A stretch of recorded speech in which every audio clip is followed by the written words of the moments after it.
গোরা ফকিরের গোরা, যারা মাজারকে বিশ্বাস করেন না তাদের জন্য আজকের ভিডিও। এটা হলো গোরা ফকিরের গোরা, এবং গোরা ফকির এন্তেকাল করার পরে সেই দুইটি গোরা ছিল, একটি গোরা এন্তেকাল করেছেন, একটি গোরা এখনও রয়ে গেছে।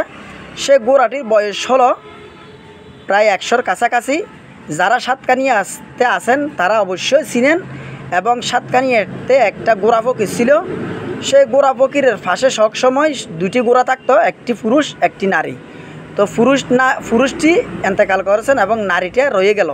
সবাই দেখতে পারছেন এই মুহূর্তে যারা সাতকানিয়াবাসী আছেন, সাতকানিয়াতে যারা বসতবাড়ি করেন তারা হয়তো অস্বীকার করতে পারবেন না, তারা সবাই সকলে গোরাটির সম্বন্ধে জানেন। এবং যারা মাজারকে বিশ্বাস করেন না এবং গোরা ফকিরের গোরা যে ছিল সেই গোরার প্রমাণ হলো, যে মাজারের প্রমাণ হলো এই গোরাটি। তো সবাই দেখতে পারছেন ওনার কোনো আত্মীয় নাই, স্বজন নাই, এখন কোনো গার্জিয়ান নাই ওনাকে খাওয়ার দেওয়ার মতো, লালন পালন করার মতো। গোরা ফকির যখন ইন্তেকাল করেছেন তিনি দিশেহারা হয়ে গেছে এবং এইভাবে রাস্তায় রাস্তায় থাকে এবং যে যেখানে পারে ওনাকে খাওয়ার দেয়।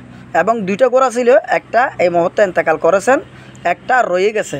তো যারা সাতকানিয়াবাসী যারা আছেন তাদের থেকে আমি যতটুকু জানিছি, সেই গোরা ফকির ইন্তেকাল হওয়ার পরে এই গোরাটি এখন দিশেহারা এবং মুখ অন্ধ থাকে এবং সব সময় চিন্তাতে থাকে। এবং একটা মারা গেছেন, এটাও কখন জানি চলে যায়। সবাই দোয়া করবেন এবং ভিডিওটি শেয়ার করে দিবেন। গোরা ফকিরের গোরার জন্য দোয়া।